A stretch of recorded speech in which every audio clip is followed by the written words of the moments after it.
Welcome to Love Lies Chronicles. I'd really appreciate your comment. It helps me understand if you enjoyed the story and how I can improve in future ones. She said it while I was cracking eggs into a pan, like she was reading a weather report. Remember, I'm the best you'll ever have. She didn't follow it with a laugh. I slid the spatula under a half-formed omelet and said, "Good to know. My name is Eric Stanton, 35, construction project manager in Austin." Saturday light was cutting across the counter, toaster ticking, coffee dripping slow. The line sat there between us heavier than the skillet. It was a boundary marker. I've learned not to fight declarations. Declarations tell you more than questions ever do. I plated breakfast, handed her the fork, and listened to the quiet sounds a kitchen makes when two people stop being a team and start being two individuals occupying the same square footage.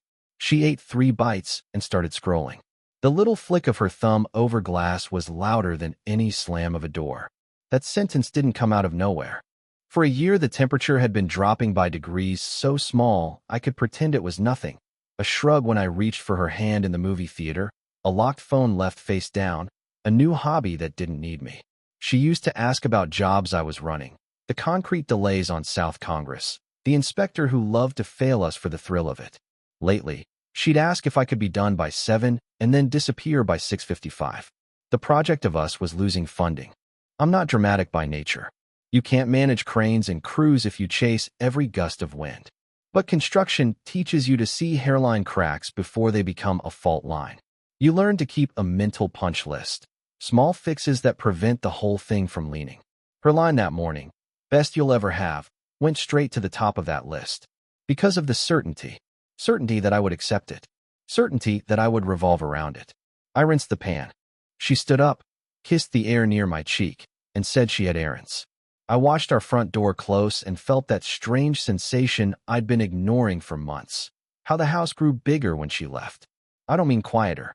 Bigger. Like I could breathe deeper. Like my shoulders found a more natural position.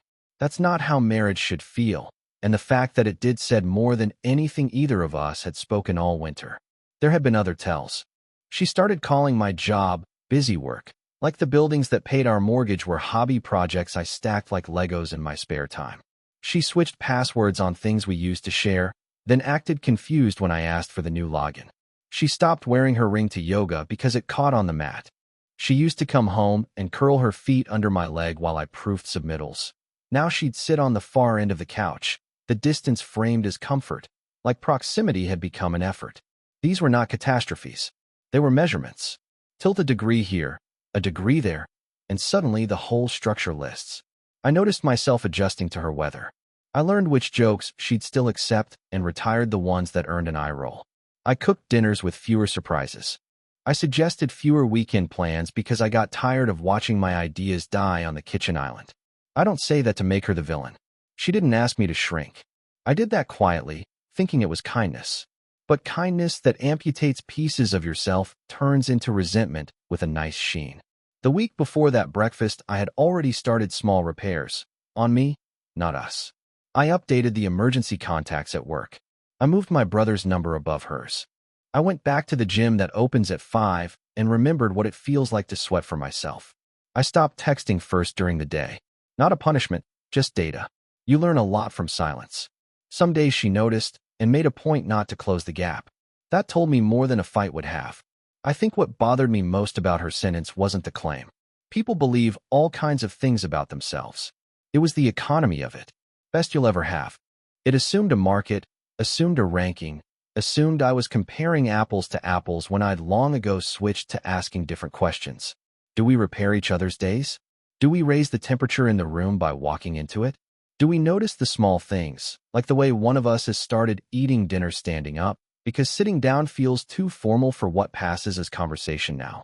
After she left, I cleaned the kitchen like a site walk. Dishes stacked, counters wiped, stainless steel put back in order. It's a ritual that calms me, putting matter where it belongs. I took my coffee to the patio. The live oaks were tossing shadows across the fence, and a breeze slid under the awning in a way that normally makes me think about nothing in particular. That morning it made me think about thresholds. There's always a moment in a build when you stop calling it a job site and start calling it a building. There's always a moment in a relationship when you stop calling it a rough patch and start calling it what it is. Naming things doesn't fix them, but it makes what comes next honest. We weren't always like this. The first year was loud and easy. She'd meet me at trucks with iced coffees in July, when Austin heat makes you question your choices, and we'd sit on tailgates and talk about nothing and everything. She'd brag to friends about the way I could look at a set of plans and spot a problem no one else saw. I'd brag to my brother about the way she could turn a routine grocery run into a 3-course meal without a recipe. Memory can be a liar. It edits toward the good. But even adjusted for nostalgia, we had a run that worked because we respected each other's corners. Somewhere between then and now, the corners got rounded off, and I'm not sure who started sanding first. My phone buzzed. A client asked for a revised schedule on a downtown remodel. I typed a response and caught my reflection in the screen. Man in a t-shirt, hair still damp, coffee ring on the table. I looked like someone deciding whether to keep investing in a plan that no longer matched the site conditions. It felt less like romance and more like logistics. That's when I understood why my reaction at the stove had been so calm. I'd already moved past arguing. I was evaluating scope. She texted mid-morning, "Don't forget we have dinner with Mia and Grant tonight." I thumbed back a simple got it. I put the phone down and opened my laptop to a page I hadn't let myself bookmark. Short-term rentals near the job I was starting in 2 weeks. I scrolled without committing to anything, but the action itself changed the room. Doors you don't open still alter airflow. By noon I'd showered, shaved, and reset the house. I stood in the doorway of our bedroom and took in the catalog arrangement we'd worked hard to afford. It looked like a life. I pulled a duffel from the closet and set it on the edge of the bench, just to see it there. A placeholder for a possibility. A line chalked on concrete before you cut. I don't weaponize absence. I've been the dependable one in every crew I've ever worked with, the last man to leave a pour, the first to show up when a storm undoes a week's progress. But dependability isn't the same as self-erasure. There's a difference between holding a line and letting someone draw a circle around you and call it love. By late afternoon, she was back, bags rustling, new shoes I'd see once and forget. She breezed past the duffel without comment and asked if I could iron her dress for dinner because I'm better at getting the seams straight. I pressed the fabric, handed it to her, and watched her vanish into the bathroom in a cloud of perfume that smelled like grapefruit and winter. The house hummed with the same pretty noises it always makes when two people are getting ready to show the world they're fine. Remember, I'm the best you'll ever have. The sentence replayed with the hiss of the iron. Maybe she believed it. Maybe she needed to. I slid the hot plate back into its holder and unplugged the cord. Some truths arrive as thunder. Others arrive as paperwork. This felt like the second kind. Calm. Factual. Stamped at the bottom with my signature. Understood. The week after that breakfast felt like someone tightened the bolts on the day and kept turning. Nothing obvious. Nothing you could point at and say, "There, crime scene." Just pressure, turned a quarter inch at a time. She started with the small digs, the kind that let her claim she was just being honest. My job became busy work again. She said it while I laced my boots. Must be nice to play with schedules all day while real creatives do the heavy lifting. I tied the knot, stood up, and said, "What's going on?" She blinked like I'd interrupted a podcast in her head. "Nothing. You're sensitive lately." I nodded and grabbed my hard hat. Sensitivity wasn't the problem. Calibration was. Her phone picked up a new rhythm. Messages landed at odd hours, screen lighting the room like a lighthouse you can't turn off. Names I didn't recognize stacked under bubbles that disappeared when I walked in. She didn't hide it. She performed it around me. The point was posture. I'm wanted. She tossed off a line while we brushed our teeth. Some guy at the studio said I have great energy, and watched me in the mirror the way you watch a microwave, waiting to see if anything pops. I spit, rinsed, and said, "Good to know." Her smile tightened. The social calendar swelled. Trivia nights, networking drinks, late yoga with the girls that finished at 11 for reasons no class schedule could explain. I checked the time when the door shut and made a note. Because when a pattern repeats, you either admit it exists or you pretend you don't own eyes. On Thursday, she waltzed in smelling like the lobby bar at a hotel I've done fit-outs in. I was at the dining table with sight drawings, red pen in hand. She held up her phone to show a photo of a group at a high top. Men, women, strangers to me. "That's Kyle," she said, tapping one face. "He thinks you must be so bored managing concrete." I said, "Concrete's patient. People aren't." She rolled her eyes like I'd made a dad joke and disappeared down the hall. I asked my questions the way I run a punch list. Steady, direct, one item at a time. What's going on? Are we good? Is there someone else? She answered with fog. We're fine. You're overreacting. And my favorite, don't be insecure. Insecurity wasn't the issue. Arrogance was. But there's no profit arguing definitions with someone invested in keeping words slippery. She shifted tactics. If attention didn't pull a reaction, scarcity might. She stopped answering mid-conversation texts, then replied 3 hours later with something that dodged the original point. She started treating plans as suggestions. Dinner with Mia and Grant became a maybe. My mother's Sunday call became a chore she needed to protect her energy from, and a friend's baby shower she'd RSVP'd for evaporated when a last-minute collab popped up. I let her reschedule herself. I wasn't going to be the hall monitor of a grown woman's choices. But the space her absence created clarified sound. When she wasn't home, the house felt like itself again. That told me which variable was changing. At work, the pressure built in a cleaner way.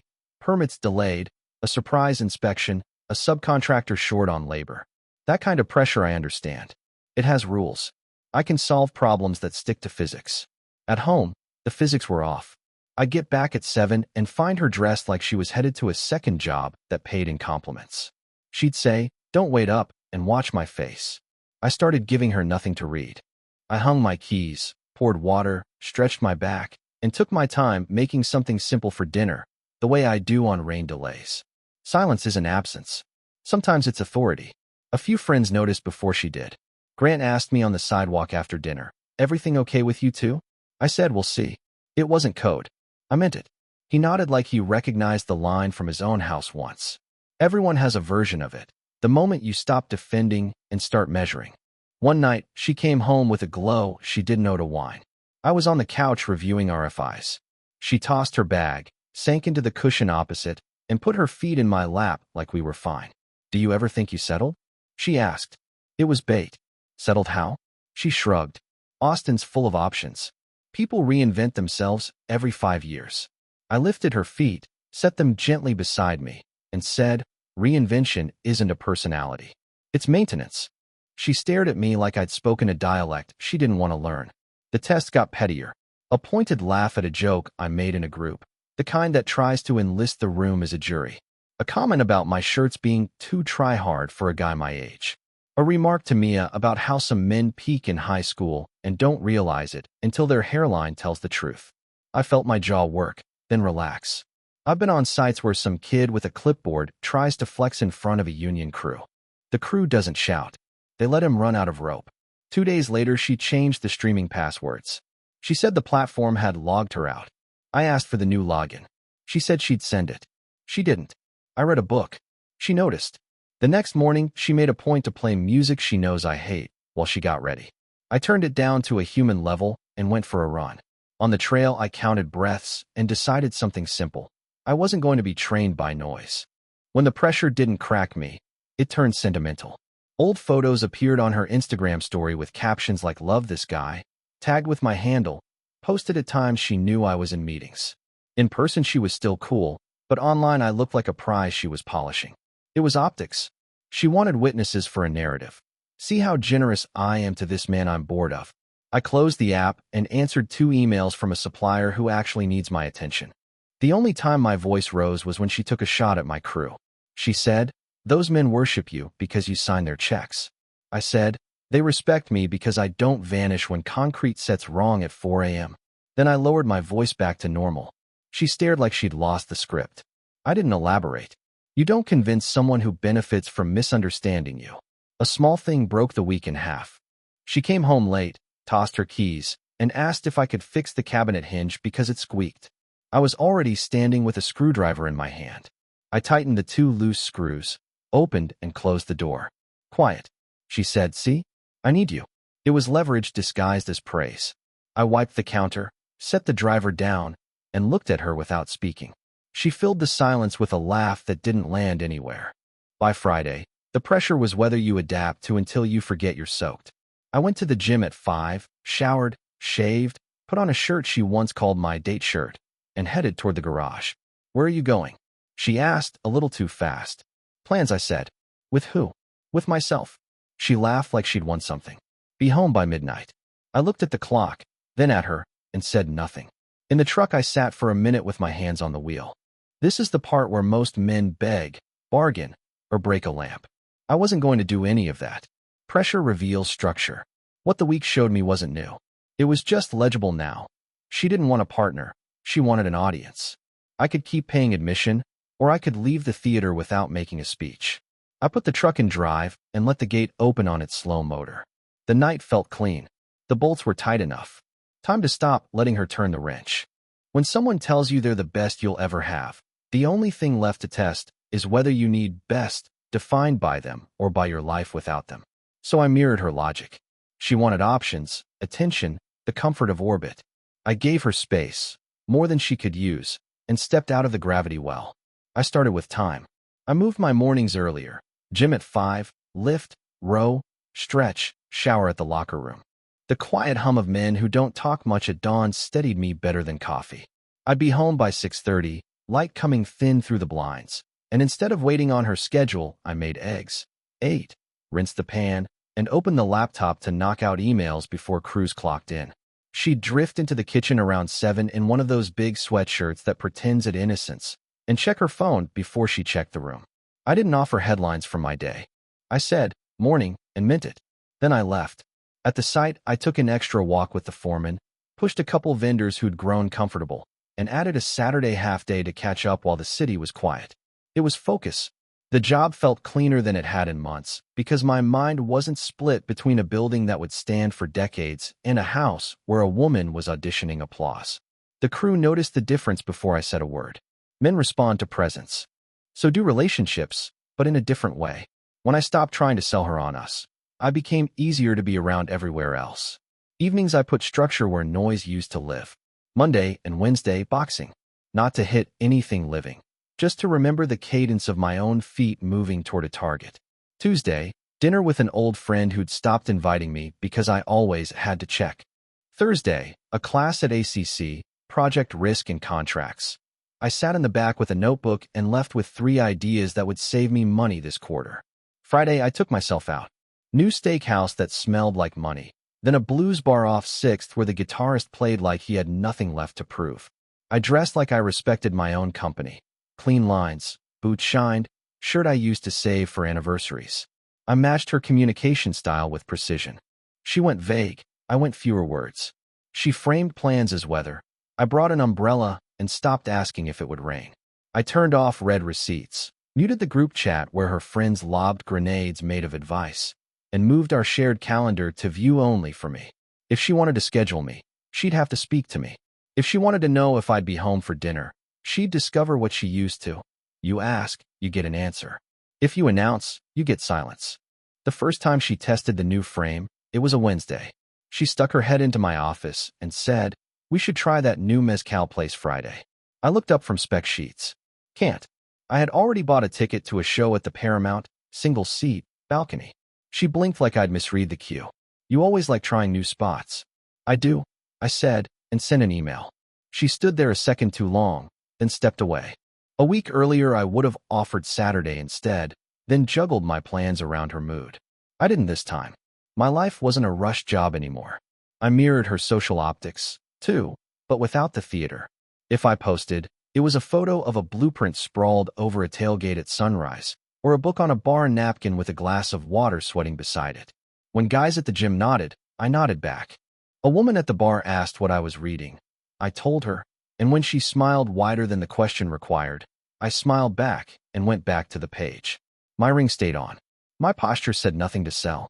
At home, I was polite and scarce, just unavailable to nonsense. She tried to play fights like kids throw pebbles at a window, hoping you'll climb out. "You've been distant." "Work's busy," I'd say, and then ask if she'd seen the email from the HOA about the live oak trimming, something neutral that clipped the wick-off drama.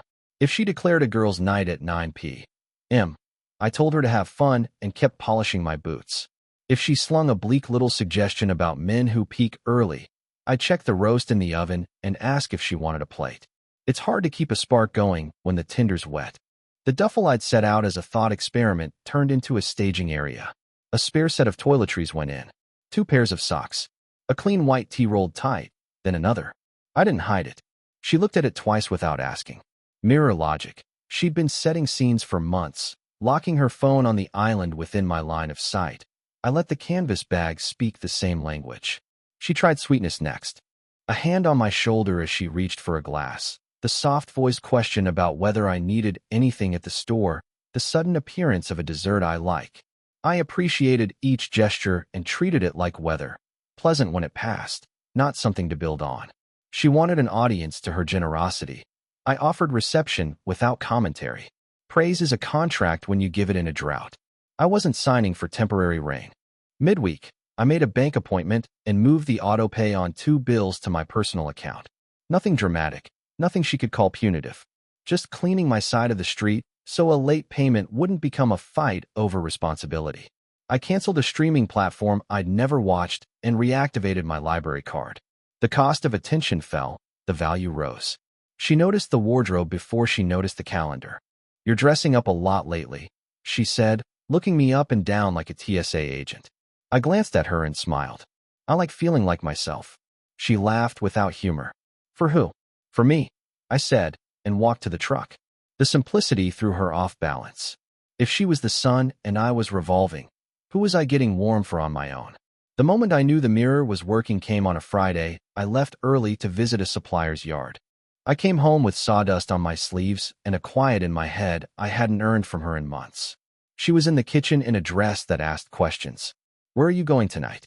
she asked, like she'd been practicing casual for the hour before I arrived. "Out," I said, tying my boot again. "With who?" "With myself." She laughed like before. "Be home by midnight." I checked my watch. The new version of me didn't do curfews. When she found me reading on the patio Sunday morning, coffee in my hand, her hair up in a messy knot staged for tenderness, she said, "You're different." I turned a page. "No, I'm accurate." She stood there like a person who'd expected a mirror to flatter and found it leveled like a carpenter's tool. "You're the best you'll ever have" works only if the listener believes ever is small. Mine just got bigger. That week ended without an argument because arguments need 2 salespeople. I stopped selling. I mirrored her thesis: space, options, self, without the bait. And when she peered at me for tells the way she used to scan a room for people she could impress, I kept my face as calm as a finished pour. She wanted assurance that her claims still set the terms. My silence said the terms had expired. It didn't happen all at once. At first, she seemed unfazed by my silence, like she thought this was just another round in some game she'd been winning for years. The smirks, the half-laughs when she passed me in the hallway, they stayed for the first week. She still came and went as she pleased, still dressed up to go meet friends, still scrolled on her phone at the dinner table without looking up. But little cracks started to show. The first was small, a pause when she noticed the credit card in her purse was declined. She brushed it off with a joke about bank glitches, but her eyes lingered on me longer than usual, like she was waiting for me to explain. I didn't. I kept eating, nodded once, and went back to my plate. Then came the second crack. Her friends, the same ones who used to fill her head with "you can do better," started asking questions she didn't have clean answers for. I heard snippets from the kitchen while she was on speakerphone in the living room. "Wait, he didn't yell? He just stopped?" Her voice would tighten, and she'd drop it, but the tension clung to her. By the 3rd week, the tone shifted. She was watchful, testing the waters with small, fake casual touches when she walked past me. A hand on my shoulder, a "hey," said softer than before. If she wanted space, I was giving her all she could handle. One night, she came home earlier than usual, no makeup, hair tied back, not her public face. She hovered in the doorway while I read. "You're quiet lately," she said. I nodded. She waited for me to fill the silence, but I didn't. She shifted, crossed her arms. "Do you even care where I've been?" I turned a page. "Not really." That one landed. I saw it in the way her mouth opened just enough to form a reply, then closed again when she realized she didn't have one. A few days later, I noticed her checking my phone from across the table, eyes darting up every time I typed. She'd given me space, sure, but now she was wondering who I was giving it to. I let her wonder. I didn't explain the late nights out or the fact that I'd started dressing better without announcing why. I just lived my life in a way that made it clear I didn't need her approval or her attention. The real shift came when she tried to reel me back. It was subtle at first, asking if I wanted to watch something together, mentioning a restaurant we hadn't been to in years.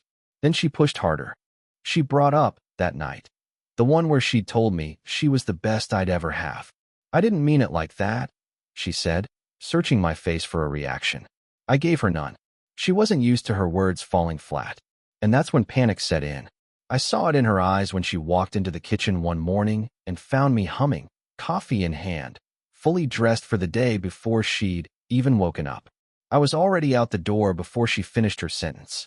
She wasn't part of my routine anymore, and she knew it. By the end of that month, her confidence had eroded. She was quieter, yes, but it wasn't peace. It was uncertainty. She'd stand in the doorway when I got home, trying to gauge my mood. She'd text me during the day, asking how I was doing, even throwing in a miss you once, something she hadn't said in months. I answered each one with polite, clipped replies. Her last real attempt came late one night. She slid into bed beside me, first time in weeks, and rested her hand lightly on my chest. "Can we just reset?" she whispered. I stared at the ceiling. "We already did," I said, then turned off the light. The silence told me everything. By the time the first leaves started dropping in the yard, the marriage had already gone quiet in a way I liked. Not sulking quiet, just a gap where all the noise used to be. The kind of quiet you get when a storm moves past and you're left with clean air.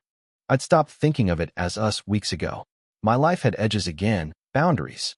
My mornings belonged to me. My work was sharper. My evenings fed me instead of draining me. She floated through the house, like someone unsure if they were welcome in the room they'd just walked into. The last nudge came on a Saturday. I was cleaning out the garage, not angrily, just tossing the dead weight. Tools I didn't use, old paint cans, boxes of clothes she swore she'd donate 3 years ago. She came out mid-afternoon, hair still wet from a shower, and saw her stack in the corner. "What's all this?" she asked, trying to keep it light. "Making space," I said. And I was. She stood there for a minute, like she wanted to argue, then asked, "So, what does that mean for us?" I wiped my hands on a rag. "It means I'm not living in storage anymore. Not in here, not in here," I said, tapping my chest. Her lips parted like she had a comeback, but the words never formed. She just nodded, slow, like she'd been told the verdict, but couldn't argue the evidence. I'd already moved on in every way that counted. I stopped wearing my ring to bed, started sleeping better. I took calls in the open, made plans without checking first, and noticed that each time I came home, she looked like someone bracing for news. It was simply living without bending. I wasn't going to sell her on me again. If she couldn't see the value without the pitch, she never would. The final piece slid into place 2 weeks later. I came back from a job site walkthrough to find her at the table with a glass of wine, staring at the wall. She didn't even look up when I came in. "You've changed," she said quietly. "No," I told her, hanging my jacket. "I stopped letting you change me." She closed her eyes for a second like she was steadying herself. "Do you still love me?" I poured myself a glass of water, took a sip. "I respect myself," I said. "That's enough." There wasn't a scene, just the reality settling over both of us like dust. We were done, and it wasn't tragic. It was necessary. I arranged my own place a month later. Small, clean mine. When I carried in the last box, I set my phone on the counter and saw a message from her. I was wrong. I didn't reply. Respect isn't negotiable. Once you give it away, you don't get it back by asking. You get it by never letting it go again. And that's exactly what I was doing. Dear listeners, please share your thoughts in the comments, and do not forget to like, share, and subscribe to the channel.